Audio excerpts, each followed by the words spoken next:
Oi, gente! Boa noite, galera! Tudo bem aí com vocês?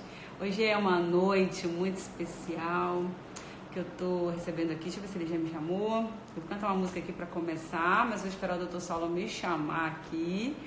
Oi, Rubisney, Marcos, Suelen, Edson, Bárbaro ou Brabo? Mozânia, Girlane, Vívia, Jaala, sejam todos bem-vindos aqui, vocês são muito amados. Ontem eu falei aqui na live, né, que a live era só para os favoritos. Mas, gente, eu falei, claro que brincando. Teve uma pessoa que falou comigo no inbox aqui e achou que eu falei sério. Mas eu falei brincando, assim, no sentido de que, poxa, a live é para os favoritos, porque era uma live, assim, que não era de uma live show, cantando, não era uma live, era uma live só para mesmo escutar vocês e falar com vocês. E eu não chamei só pessoas aqui que eu já conheci pessoalmente, né, gente? Eu chamei pessoas aqui aleatórias, assim, né? Muitos, inclusive, que eu não conhecia, né? Que eu não conheço pessoalmente. Então, foi pros favoritos, porque vocês são favoritos, porque vocês escolhem estar aqui na nossa live, né? E hoje também é uma noite muito especial. Não vai ser uma live oracional, nem uma live para cantar, mas vai ser uma live de formação. E assim, com o Dr. Saulo, vai ser, ele já me chamou aqui, que é um perfil que eu sigo há muito tempo e traz um conteúdo assim fantástico que eu consumo assim diariamente. Então, eu quis muito que ele viesse até aqui para explicar para vocês toda essa questão da formação da personalidade, da personalidade forte, e tanto como ter força, como trabalhar vícios, né? A questão das virtudes. O Dr. Saulo é fantástico, gente, porque tem muita gente que toma medicamento, muita gente que fala comigo aqui, toma medicamento, faz terapia. O Dr. Saulo não me chamou ainda não, você pode me chamar, que eu tô vendo que tu tá aí já, né? Mas muitas pessoas tomam medicamento, fazem terapia e não conseguem ter resultados, né? Então, tem muita coisa que a gente precisa entender sobre a existência humana para que a gente possa conseguir ser fortalecido, ser ajudado e se fortalecer, aliás, né? Vou chamar ele aqui, espero que ele tenha me chamado. Me chama aí, Pi. Aí me chamou. Vai começar, nós não podemos perder tempo. Vamos ver. Olá, boa Oh! noite, Aline, tudo bem? Boa noite, doutor Saulo. Tudo jóia. Tudo bem aí? Como tá essa terra boa, Minas? Pô, tudo tranquilo, Aline. Assim, eu moro em Montes Claros, né, que é uma cidade do norte de Minas. Então, aqui a gente, apesar de ser uma cidade, a cidade tem 400 e poucos mil habitantes. Então, não é uma cidade tão pequena assim, tem aeroporto e tudo, mas o clima, assim, a cultura é de uma cidade do interior, né? Eu já fui aí, Então, eu lembro que você me falou que você tinha passado aqui, né? já fui em cada lugar, assim, muitos lugares, porque tem lugares do Brasil que realmente, aqui onde eu moro também, né, um lugar bem, é interior do Rio, né? O Rio é pequenininho, então as cidades são próximas, mas aqui é longe do Rio, 280 quilômetros, mas tem lugares assim que são no Pará, interior de Minas, Minas divisa com a Bahia, né? São lugares mais distantes, Brasil é muito grande. Mas adoro Minas, eu sempre falo aqui, Minas e Bahia, né? É um coração só. Um povo muito Uhum. bom, um povo acolhedor, né? E que sempre, que me marcaram, né? Eu sempre estou por aí, por Minas. Ah, que legal. Aqui a Ó, gente, pode falar. eu costumo dizer que Minas, ela é como se fosse a miniatura do Brasil, né? Você tem o sul, que é uma região assim, né, mais rica, digamos assim, com muita produção de café, por exemplo, da agricultura. Aí você tem ali até Belo Horizonte, parecido assim com o Sudeste, mas depois de BH para cima, aí já parece mais com o Nordeste, né? Então, tem muita gente que fala até que o nosso sotaque aqui de Montes Claros é o sotaque baiano, né, e tal. Sim, E tem eu uma acho muito mescla de legal. sotaque, tem uma mescla de sotaques. E o mineiro é um povo assim, que costuma ser muito receptivo, né? Justamente por ter essa mistura aí do Brasil todo. Maravilha. Olha só, eu quero que você escolha uma música para eu cantar. Tá? Eu tenho uma música aqui que fala, é uma composição minha, que é inspirada no hino da caridade, no hino ao amor, primeira carta de São Paulo aos Coríntios 13. É inédita. E eu tenho uma música inédita, são duas inéditas que ninguém nunca ouviu. E uma outra inédita que eu tenho aqui é uma música que fala inspirada numa das lives do Ítalo, que fala sobre a vela que se consome.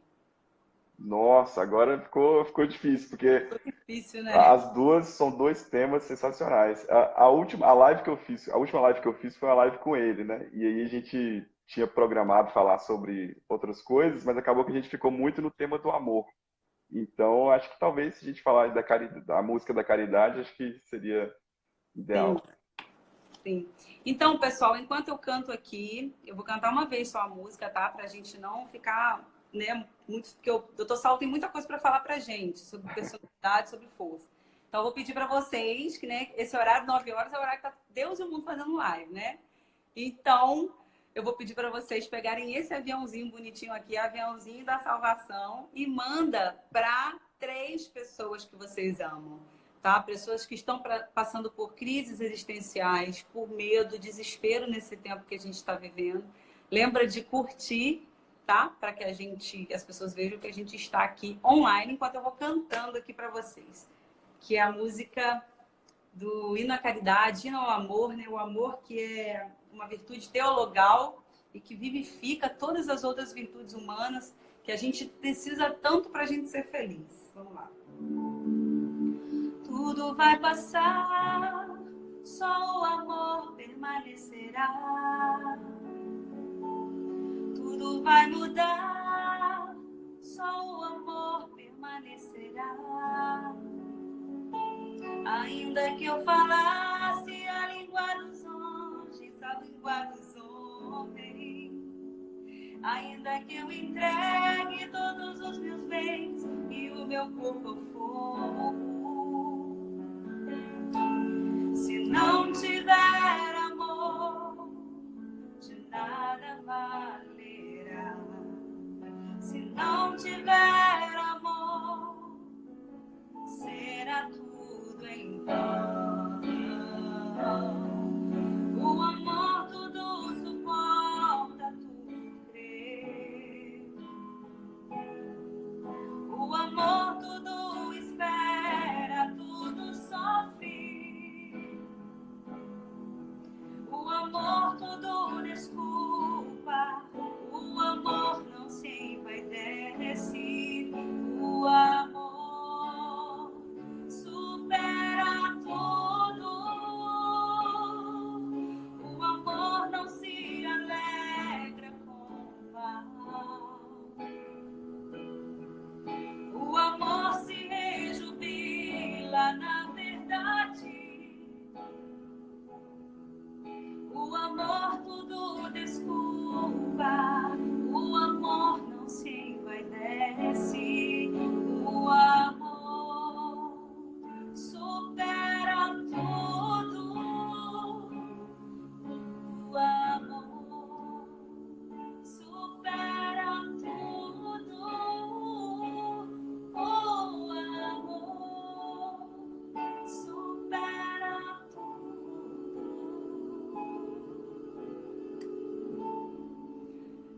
Então, gente, Palmas.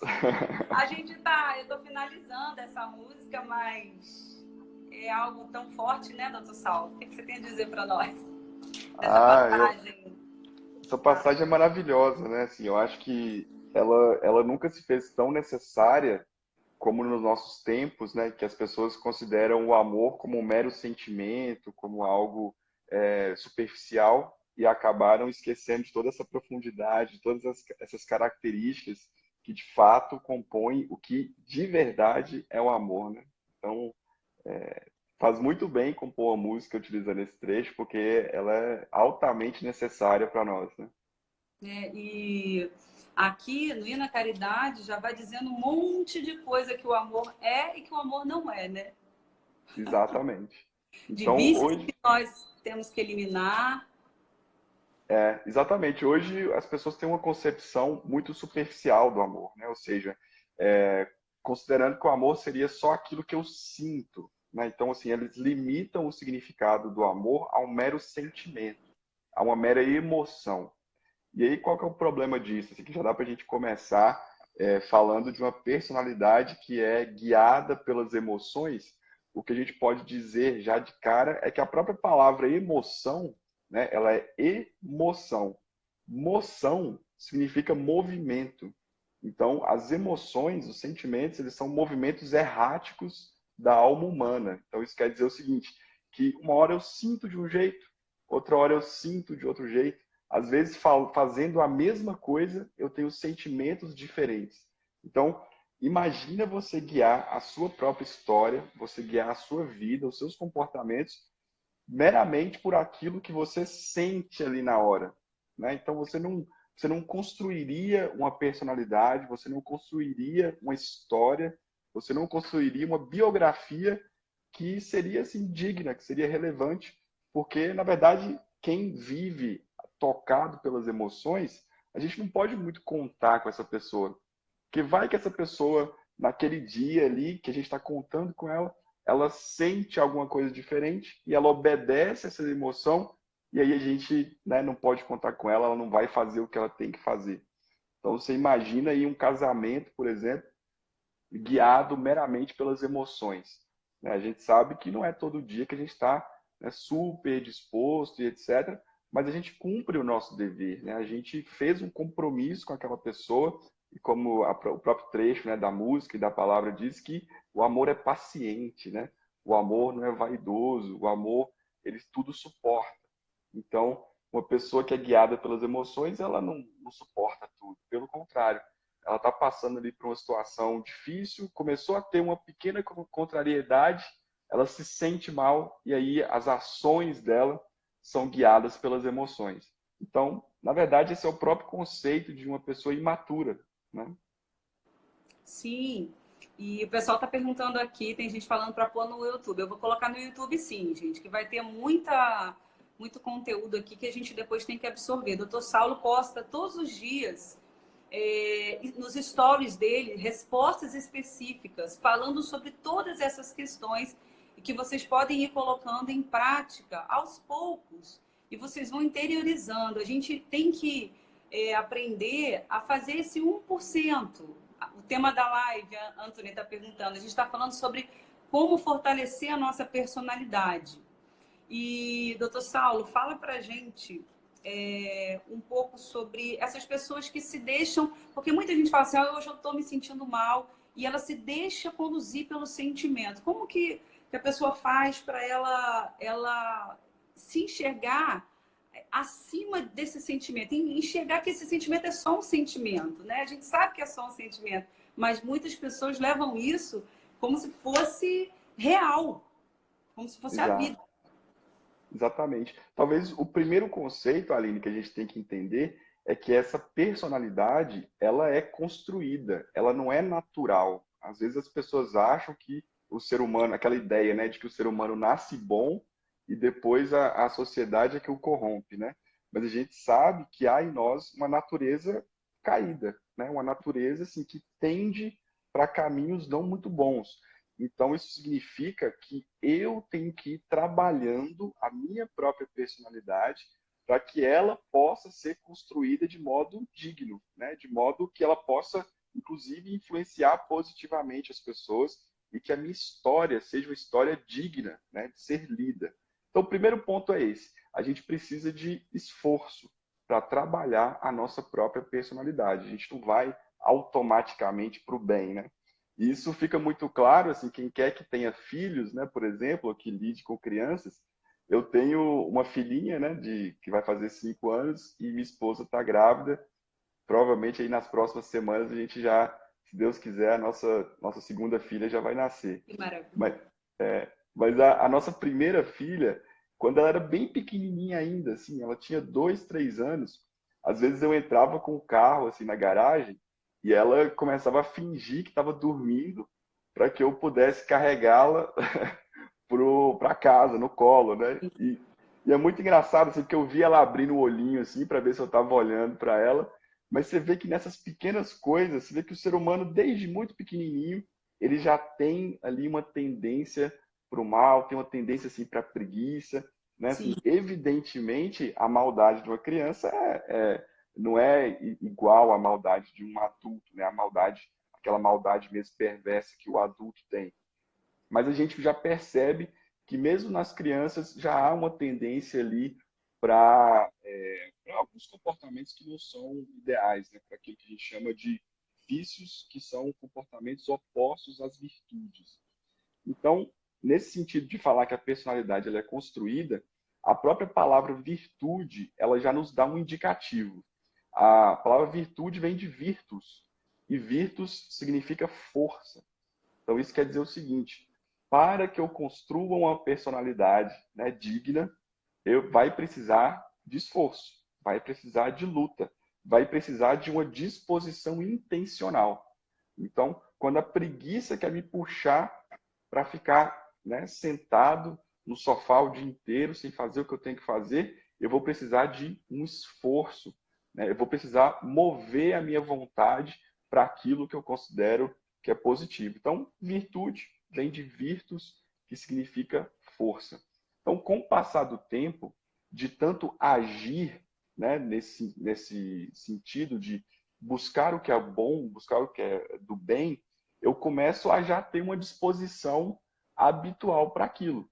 Então, por exemplo, a pessoa que não consegue muito, não gosta muito de acordar cedo, mas se é necessário para o trabalho dela acordar cedo, e é justamente o trabalho dela que põe a comida em casa, né, para os seus filhos, ela começa a fazer aquilo, né, porque precisa, porque é necessário, e aí de tanto fazer isso, com o passar do tempo, esse bom hábito, né, essa prontidão para cumprir o dever, começa já a ser articulado dentro da personalidade dessa pessoa. Aquilo já vai ser inserido na minha personalidade.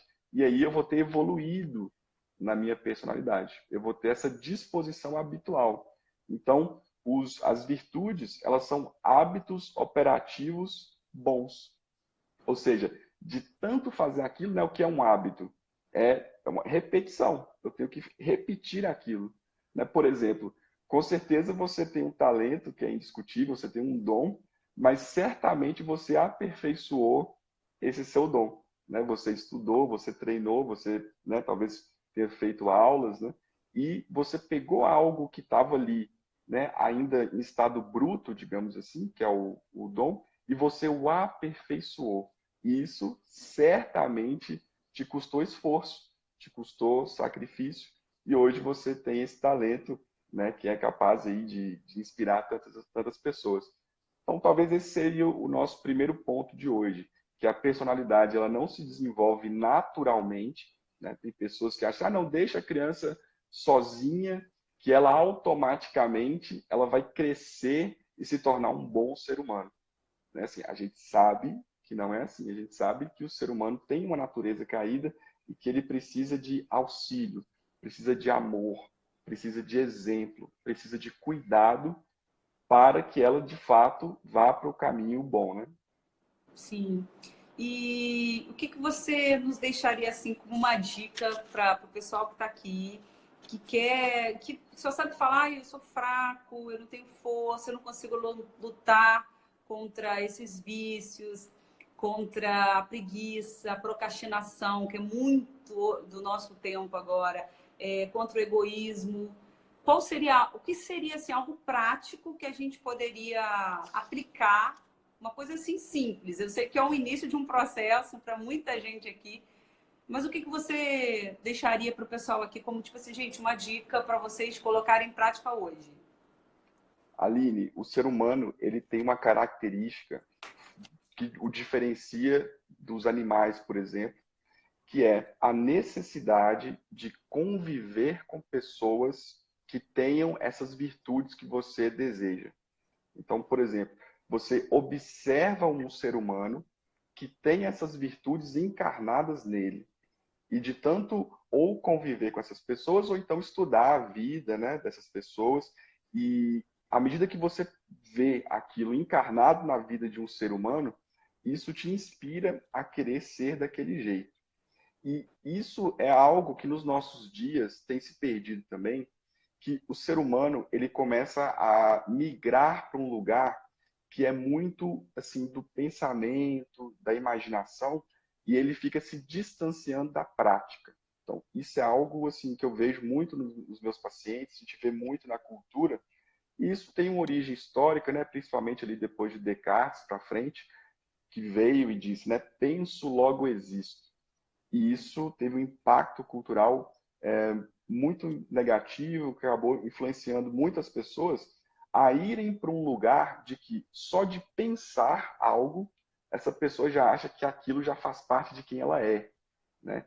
E a gente sabe, né, que a própria palavra diz, né, que a fé sem obras é morta, né? José Maria Escrivá vai dizer: obras é que são amores e não boas intenções, que são verdadeiros antídotos para isso. Então, a primeira coisa que eu diria assim, que seria fundamental é que as pessoas pudessem ter uma honestidade, ter uma clareza de quem são as pessoas nas quais vocês estão se inspirando, de onde você está alimentando, quais são as suas influências. Né? O Ítalo tem um conceito interessantíssimo de assembleia de vozes, né? Que é Aham. você pensar quem são as pessoas, e aí podem ser pessoas vivas assim do seu convívio, ou grandes homens e mulheres, né, que já existiram, e você passa a estudar a vida dessas pessoas, e você, toda vez que vai tomar uma decisão, toda vez que você está, né, diante de um dilema, sem saber o que fazer, é como se você consultasse essas vozes, que são, né, superiores, que são pessoas mais sábias que você, e que você, através desse conselho, desse exemplo dessas pessoas, você, né, toma as suas decisões e você passa a agir naquele sentido.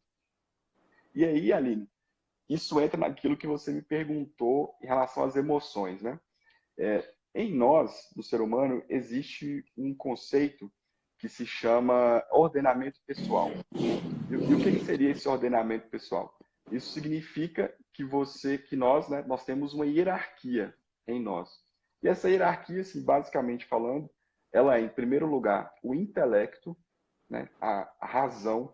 O meu intelecto, ele está em primeiro lugar. Em segundo lugar, eu tenho a vontade, certo? E essa vontade, ela tem que estar submissa ao intelecto. E, em último lugar, em terceiro lugar, a gente tem as emoções, justamente por elas terem esse caráter de moção, de movimento. Então, é como se elas fossem uma bússola que não é tão confiável assim. Porque uma hora ela me diz que o norte está de um lado, depois ela me fala que o norte está em outro. Uhum.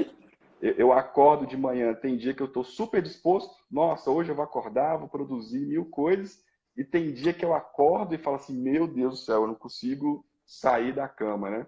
Então, como que eu posso confiar nas emoções sendo a minha bússola, né? Então, olha só essa hierarquia que a gente já tem. Intelecto, vontade e emoções. A vontade submissa ao intelecto. E quem que orienta o intelecto?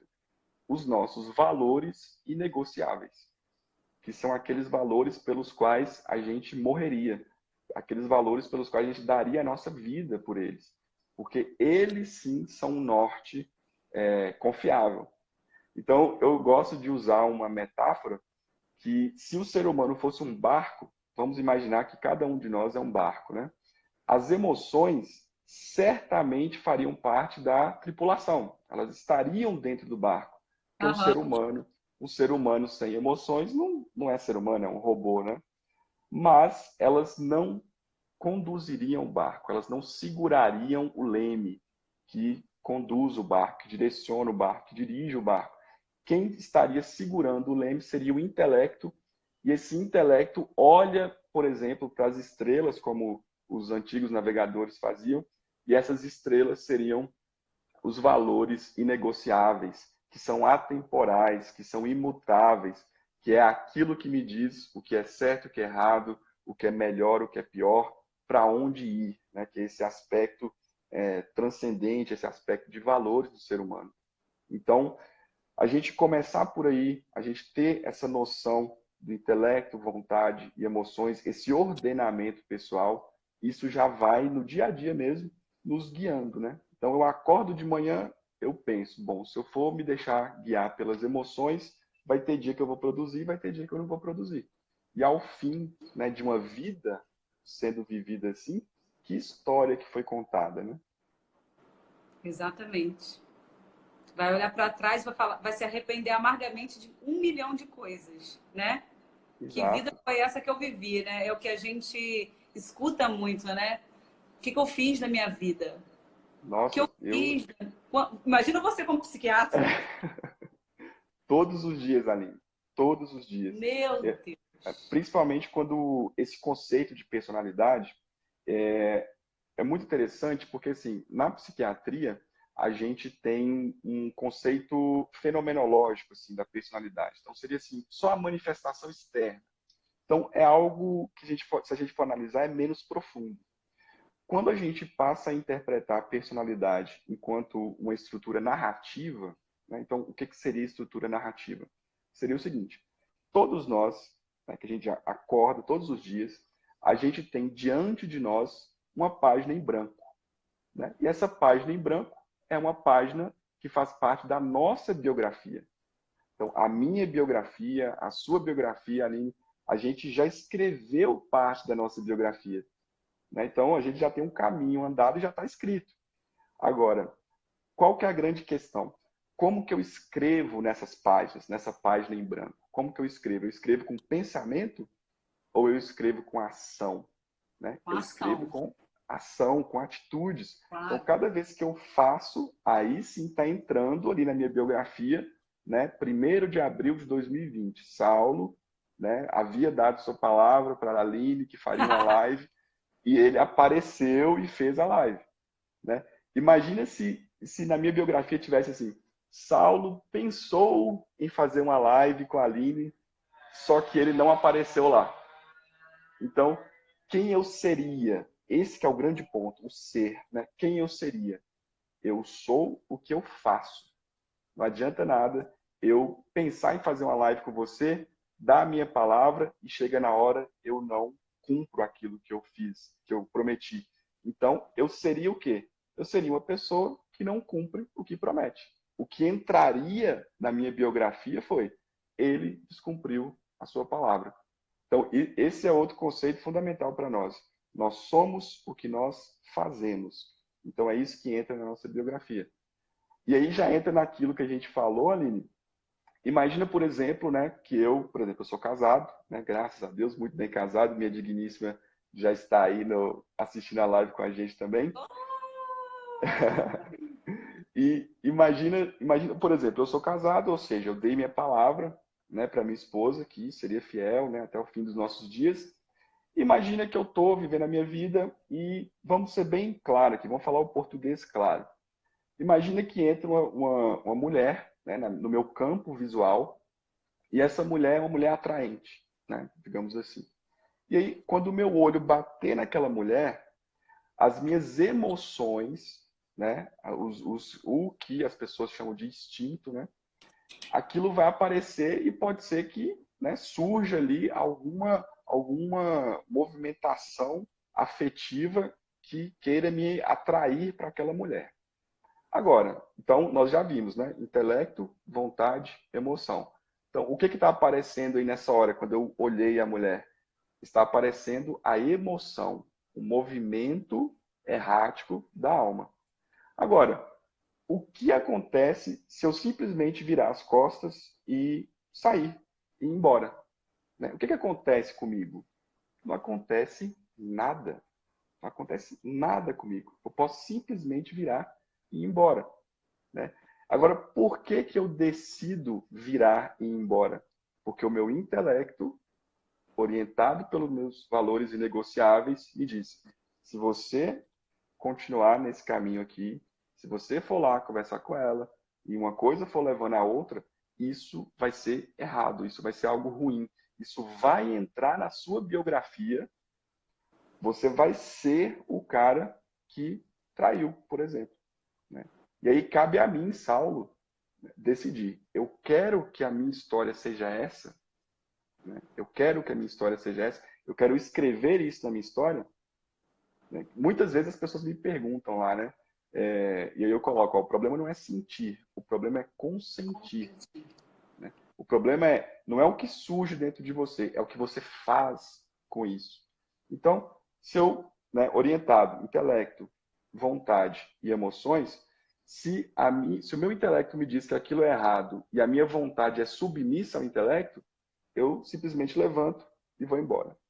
Agora, se eu sou guiado, se essa hierarquia está invertida ali, se a emoção que está aqui embaixo, se ela vira assim, né, a vontade continua no meio, né? A emoção vai lá para cima. Então agora eu tenho uma vontade escrava das emoções.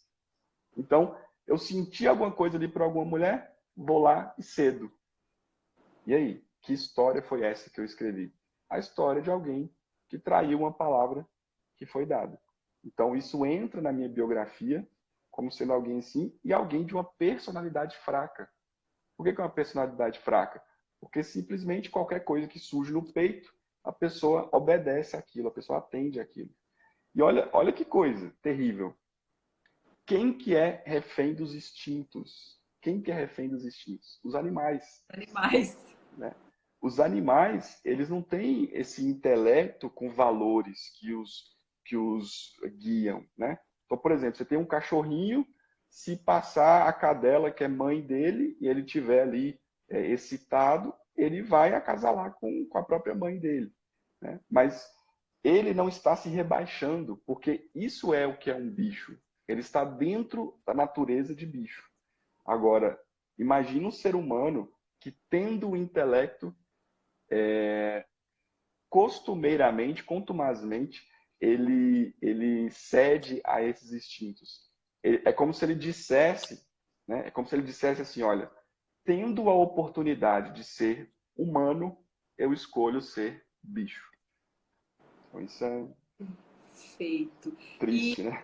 e o que. Triste demais. E o que gera, né? Quando as emoções elas governam a nossa vida, elas orientam a nossa vida, as mulheres, né? Muitas mulheres, elas acabam agindo muito pela esse impulso, né? Agindo sem pensar, sem trazer para dentro. Eu vou fazer uma live com a Andrea Lisch qualquer dia. A Muito gente está boa. marcando, né? E a Andrea também fala muito sobre um conteúdo que eu estudo também, que é feminilidade e tudo isso. E ela fala muito sobre isso, que a mulher ela traz para dentro e ela precisa daquele tempo, né, para poder organizar as coisas dentro dela e depois colocar para fora. Então, muitas vezes, por causa de não fortalecer a vontade, né, ela acaba indo no impulso. Quando nós devemos, né, as mulheres devem, né, praticar aquela questão, né, o silêncio de Maria, que a gente fala muito, né? Aquele silêncio que não entende, não consegue enxergar o que está acontecendo naquele momento, mas silencia, espera, deixa aquilo germinar, até mesmo germinar, né? Ali dentro, para depois vir a compreensão e aí sim colocar para fora. Mas e como a gente pode fazer, galera que está aí, né? Para fortalecer a vontade. Esse conteúdo que você está trazendo aqui, eu já, de certa forma, eu consumo diariamente, aí, seu do ídolo, desde o início do ano passado. Mas eu quero instigar o pessoal, eu quero que todo mundo que está aqui nessa live, que não for ainda seguidor do Dr. Saulo, siga o Dr. Saulo, siga a Ítalo, siga essa galera toda, comece a consumir, que vocês vão ver o resultado na vida de vocês. Não fiquem ansiosos, querendo fazer tudo de um dia para o outro. Pega um caderninho, um cadernão bem grosso, e comecem a anotar essas frases, essas explicações, porque eles têm uma facilidade de trazer as coisas de uma forma simples e clara, né, para a gente, para que a gente fique ruminando isso. Né? É uma frase que você lê e você vai interiorizando, e quando você percebe, você já está sendo transformado. Agora, fala para a galera aqui. A gente precisa que o intelecto esteja acima, né?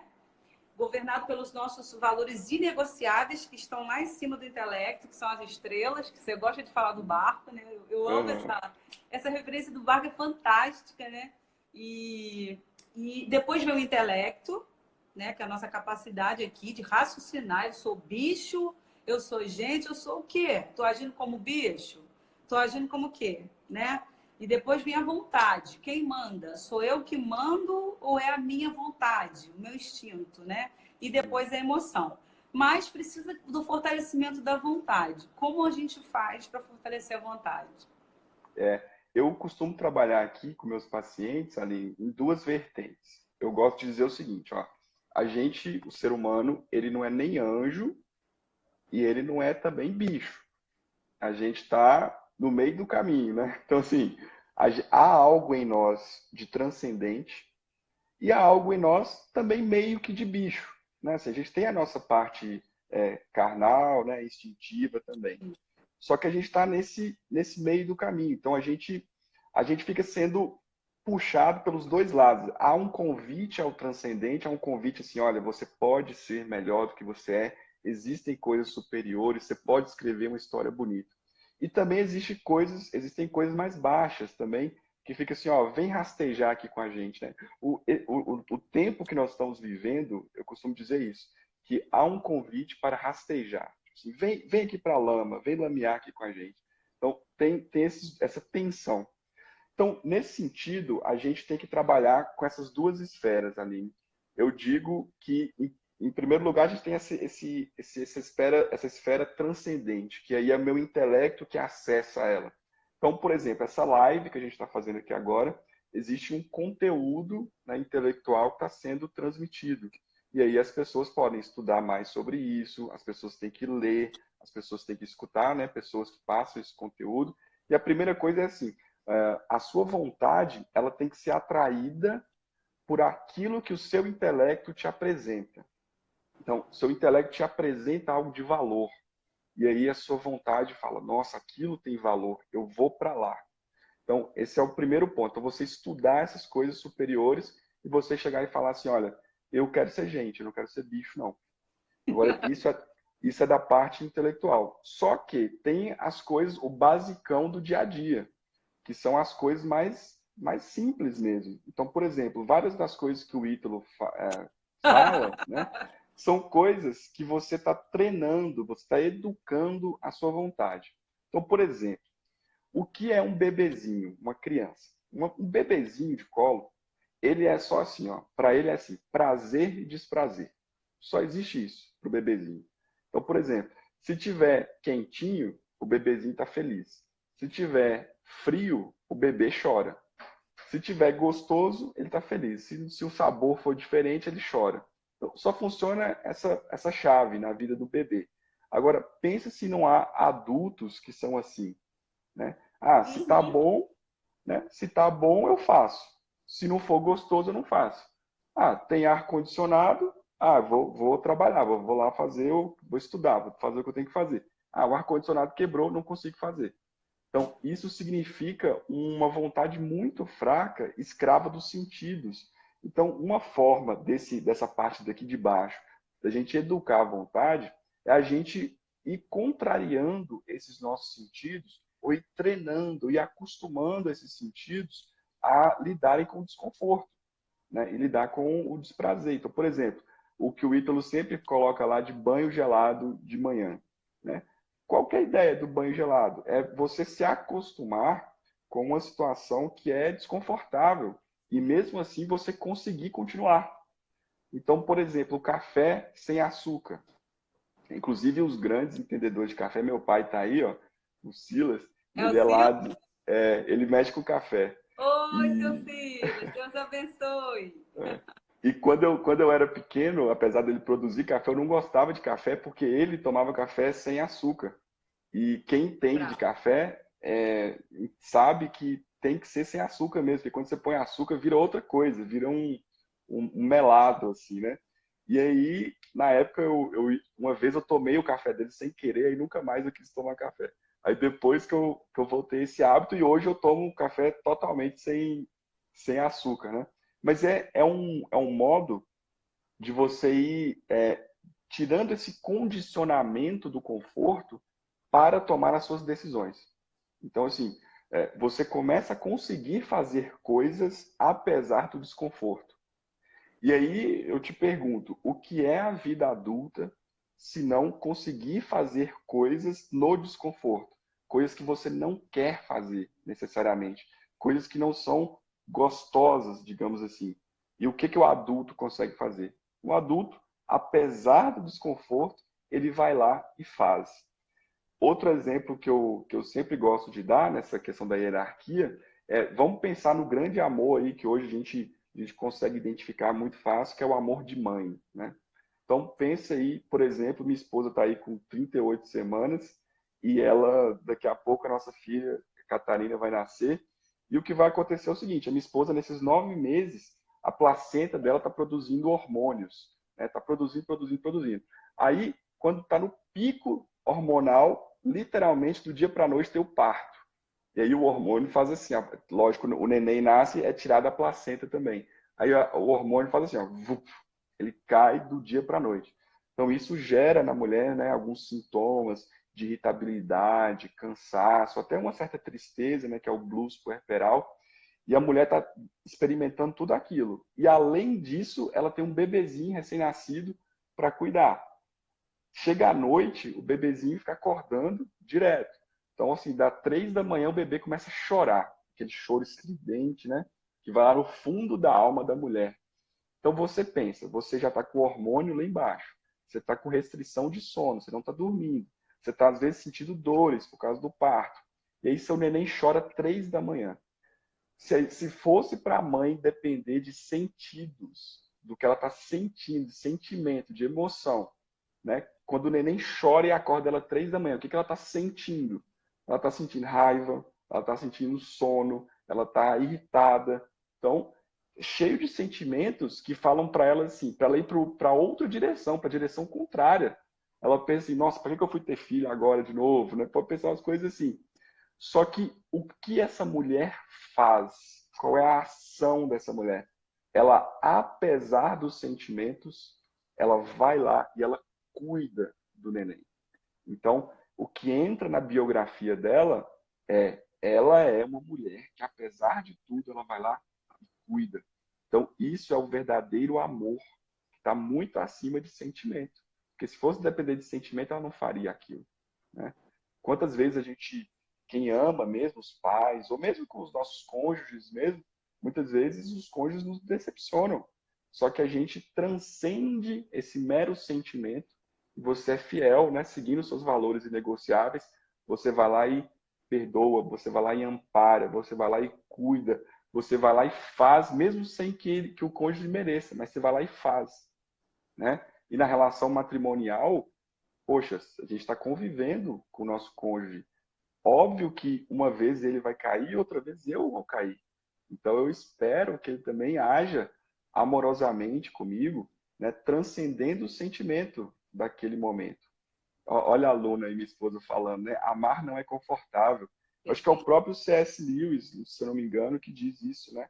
Que diz, se você deseja uma religião confortável, eu não te recomendo o cristianismo.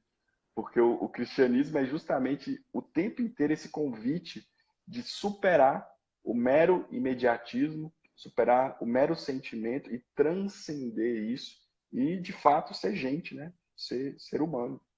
Perfeito. E por que as pessoas, quando elas agem dessa maneira, né, movidas pelo instinto, pela emoção, elas têm esse sentimento, elas sempre acabam ficando com aquela sensação ruim, com aquele sentimento ruim. Tipo, eu fiz o que eu não queria. Geralmente, né? Se não for um. Quando não é psicopata, Quando não é um psicopata, sente. mesmo sendo aquela, mesmo fazendo, agindo pela emoção, fica com aquele sentimento, né? Poxa, eu não queria fazer. Realmente é um enfraquecimento da vontade e de um não cumprimento daquilo que é um valor moral que ele sabe, né, que ele não cumpriu. É isso? Exato. Aline, eu costumo dizer o seguinte: muitas vezes, na grande maioria das vezes, não precisa ninguém acusar a gente, porque a gente é dotado de uma coisa chamada consciência. Há em nós uma dimensão que é biológica, sem dúvida, corpo, neurotransmissor, cérebro, células, né? Tudo isso a gente tem. A gente tem uma dimensão psicológica, só que a gente tem também uma dimensão transcendente. que há em todos nós. Então, lá no início da live, quando eu disse que a personalidade é uma estrutura narrativa e que a gente está escrevendo a nossa própria biografia à medida que a gente age, à medida que a gente, né, faz coisas na realidade, essa angústia que você está dizendo é uma angústia existencial. É a constatação, ainda que a pessoa não entenda com essas palavras o que eu estou dizendo, mas é a constatação de que eu estou escrevendo uma história que eu mesmo considero indigna. Olha o drama disso. É um drama humano. Isso é um ser humano. Eu falo isso muito com meus pacientes. Muitas vezes a gente tem momentos agradáveis, só que escondem embaixo uma história indigna. Então, por exemplo, quando você trai a sua esposa, está traindo a sua esposa, e aí você chega em casa e ela te recebe amorosamente, cuidando de você, vem seu filho e te abraça, o momento é agradável, você está recebendo ali carinho. Só que no fundo você sabe o quê? Que aquilo é uma história indigna. E aquilo incomoda profundamente. Eu tenho pacientes que passam e passaram por isso. E eles ficam angustiados, profundamente angustiados. Porque eles sabem que a história, a narrativa que eles estão escrevendo, a biografia que eles estão escrevendo, é uma biografia indigna. E o contrário, olha essa mesma situação da traição. Se esse mesmo marido chega uma hora e conta e confessa o seu erro e pede desculpas, ele vai ter momentos desagradáveis. O que é um momento desagradável? Perceber a decepção no rosto da esposa. Né? A esposa pode ficar irritada, pode ficar com raiva, pode xingá-lo. Né? Ele pode ser exposto para a sociedade também, momentos desagradáveis. Só que agora o que está debaixo? Uma história digna. Por que é uma história digna? Porque a pessoa assumiu o erro e pediu desculpas. Né? Olha que coisa, esse mesmo homem, ele poderia, por acaso, chegar para o filho dele e falar assim, ó, filho, você pode trair, você não precisa contar, você engana as pessoas, tá? Que vai estar tudo certo, que isso é ótimo. Ele pode fazer isso para o filho dele? Não pode. Agora, ele pode chegar para o filho dele e falar assim, olha, filho, quando a gente erra, a gente confessa a verdade e a gente pede desculpas. E isso, fazendo isso, a gente está sendo digno. Então, ele pode falar isso para o filho? Pode falar isso para o filho, ele pode ensinar isso para o filho. Então, hoje, Aline, o que eu percebo que as pessoas estão fazendo é que elas estão optando por momentos agradáveis, mas que tornam a história deles indigna. Né? Ao contrário de né, às vezes, assumir o seu erro, né? Passar por momentos desagradáveis, mas aí você redime a sua história. Há uma redenção. As maiores histórias que o ser humano gosta de escutar, e aí, assim, eu sou cristão, você também é cristã, mas pode ser que tenha muita gente aqui que não seja cristão. Mesmo você que não é cristão, mesmo os não cristãos, eles têm sede de redenção. O ser humano tem sede de redenção. O ser humano tem sede de ter uma história digna, né? De que a própria história dele seja digna. E olha o drama. Às vezes, muitas vezes, não precisa ninguém me acusar externamente. Eu mesmo tenho sede de que a minha história seja digna. Então, não tem problema se a gente erra e tudo mais, mas dignifique a sua história, né? Busque a redenção, busque sair dessa vida de bicho e ir para uma vida de ser humano, porque na realidade, né, a realidade está o tempo inteiro nos convocando a sermos humanos, né?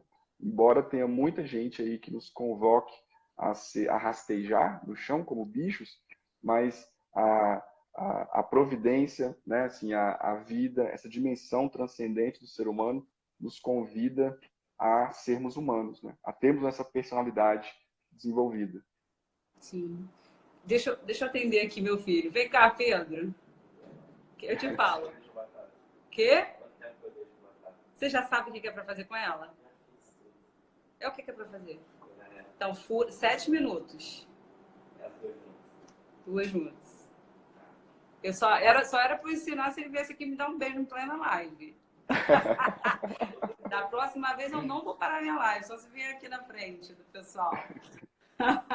Mas outra característica também hoje das pessoas, né, tem esse convite para rastejar e tem também a questão das pessoas não quererem reconhecer os seus erros, né? E esse perfeccionismo também que adoece muitas pessoas. Essa dificuldade de não reconhecer a sua humanidade, né? Que somos falhos, somos humanos, e aí exigimos do outro também que sejam perfeitos, porque achamos e julgamos que somos perfeitos, aí não sabemos lidar quando erramos. Então, essa também é uma característica que fere muitas pessoas, esse perfeccionismo. Você deve É. encontrar milhares também aí no consultório, né? Sim, e é uma característica do imaturo, né, Aline? O imaturo, o que é uma criança? A criança vive no mundo dos sonhos, né, da imaginação. Então, a criança acha que é o Superman e ele fica apaixonado com essa imagem que ele criou de si. E aí isso nos remete muito ao mito de Narciso, né? Narciso, ele se apaixonou pela própria imagem. Agora, olha que coisa, é uma imagem que você construiu de você. Você não é perfeito, porque nenhum ser humano é perfeito. Então, muitas vezes a pessoa tem uma ideia, a soberba, aí, ó, que o Plínio está colocando, ele acha que ele é alguma coisa, né? Coitado, lê do engano, né? Se ele, e o próprio conceito de humildade, que eu sempre coloco também, é o seguinte: é uma adequação do que eu acho que eu sou ao que eu de fato sou. Se você adequar, se o seu intelecto tira a emoção da frente, olhe com humildade, com honestidade para você mesmo, né? Para os seus próprios erros, para as suas falhas, para aquilo que precisa ser melhorado. Se eu olhar para isso com humildade, com tranquilidade, e se eu adequasse o que eu penso que eu sou ao que eu de fato sou, isso obrigatoriamente me conduziria para a humildade. Porque ninguém é perfeito. Todo mundo é cheio de falhas. Então, se eu olhasse com clareza para isso, e muitas vezes a terapia ajuda muito nisso, ali, eu digo que a terapia deveria ser, né? Porque também depende do terapeuta, mas a terapia deveria ser um espelho que reflete aquilo que eu não quero ver. O espelho comum reflete o que está evidente ali, né? A minha figura externa. Mas a terapia deveria refletir, o terapeuta deveria conseguir jogar pro paciente aquilo que ele não está querendo ver. Então, por exemplo, um exemplo para mim fala: não, doutor, porque eu me dou muito para os outros, eu me importo muito com os outros. Então, eu fico muito triste quando eu não faço o que a pessoa quer, né? Então, eu cedo muito, eu me dou muito. Então, olha que coisa. A pessoa está... que na verdade está acontecendo aí? Não é que ela está preocupada com o outro, de verdade. Ela está preocupada com a imagem que o outro tem dela. Então, ela é apaixonada pela própria imagem. A imagem dela tem que ser imaculada. Eu não posso dizer um não para outra pessoa, porque o que ele vai achar de mim? Então, Uhum. perceba, você não está preocupado com o outro. Você está preocupado com a imagem que o outro tem de você. No fim, você está preocupado com você. Só que você estava chamando isso de virtude, de solidariedade, né, etc, etc. Mas não é. Continua sendo egoísmo. Você está apaixonado pela sua própria imagem e você não aceita que essa imagem seja maculada de alguma forma, né? Então, é uma soberba. Você acha que você é Deus, você acha, né, que você é perfeito e que ninguém pode achar nada de ruim de você, né? Então, Sim, e a gente tem que... Uma personalidade madura, ela obrigatoriamente é humilde, porque é humilde. ela sabe muito bem os erros, ela sabe muito bem o que ela tem que melhorar. Sim, tem uma frase de Santa Teresa d'Ávila que diz que a humildade é a verdade, né? Nem para mais e nem para menos, é a verdade, é quem eu sou, né? Eu sou isso daqui, ó, né? Isso aqui eu posso oferecer, isso aqui eu não posso e pronto. E aí a gente vai, quando você está na verdade, né? Você não quer estar nem acima e você nem se sente abaixo de ninguém. Você está ali onde você tem que estar e sendo quem você é. Não é Exato. verdade? E tudo isso que a gente está falando aqui, gente, a gente está falando aqui de vários. A gente está sempre voltando na questão dos vícios e das virtudes, né, doutor Saulo? exato, né? Deixa eu... Isso, no fim das contas, isso aqui constrói, né, uma personalidade. Você vai, a partir do esforço, que é a virtude, que vem de virtus, né, força, você vai se esforçando e com o tempo isso vai sendo, isso vai sendo incorporado na sua personalidade e você vai escrevendo a sua história. E é uma história digna. Não é uma história sem percalços, não é uma história sem tropeçar, mas pelo menos você está indo na direção adequada, né, gente? Eu sempre falo isso. Não tem problema, a gente tropeça, mas levanta. O importante é você ir nessa estrada correta, porque a estrada lá das emoções que a gente falou, de simplesmente seguir o que eu quero fazer, o que é gostoso fazer, o prazer imediato, é uma estrada, olha que delícia ir por essa estrada. Linda e maravilhosa, vou tranquilo, sem tropeçar, sem nada. Só que onde que ela vai dar? Essa estrada está indo para onde? Que história que vai ser contada depois que eu simplesmente seguir uma vida fazendo só o que eu quero fazer, o que é gostoso? Vai ser uma biografia digna? Vai ser uma biografia genérica que qualquer um consegue fazer. Olha, acordar de manhã e fazer só o que você gosta, qualquer pessoa consegue fazer isso. Você não precisa ser diferente para conseguir fazer isso. O desafio é justamente o contrário. O desafio é acordar e fazer o que você tem que fazer, onde você já está. Hoje mesmo me perguntaram lá por onde eu começo. Você começa por onde você já está. Você é mãe, você é filha, você é esposa, você trabalha em quê? Onde você está inserido? Virtudes onde você está inserido. Dedicando-se ao seu dever de Estado. Ah, Saulo, eu quero salvar a humanidade, eu quero, né, achar a cura para o coronavírus, não sei o quê. Cara, geralmente, quando a gente quer, desde o início, alçar voos muito altos, isso geralmente é fuga. Isso é geralmente assim, você não quer lavar a louça que está ali na sua cozinha já tem 3 dias. Né? Ah, não, a desculpa é porque eu estou aqui, né, super querendo ser o sensacional, né? Então a gente começa pelas pequenas coisas. O próprio José Maria Escrivá também ele diz, né? Não pudestes vencer nas grandes coisas, porque não quisestes vencer nas pequenas coisas.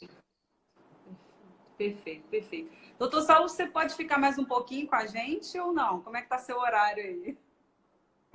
Minha esposa que vai dar o, o Ô, grito. Nuna, diga pra Mas gente. eu posso ficar mais um pouco. Pode, porque senão eu vou ter que terminar aqui pra eu não perder, né, a live que ela vai cair. Então eu vou deixar cair e te chamo de novo, tá bom?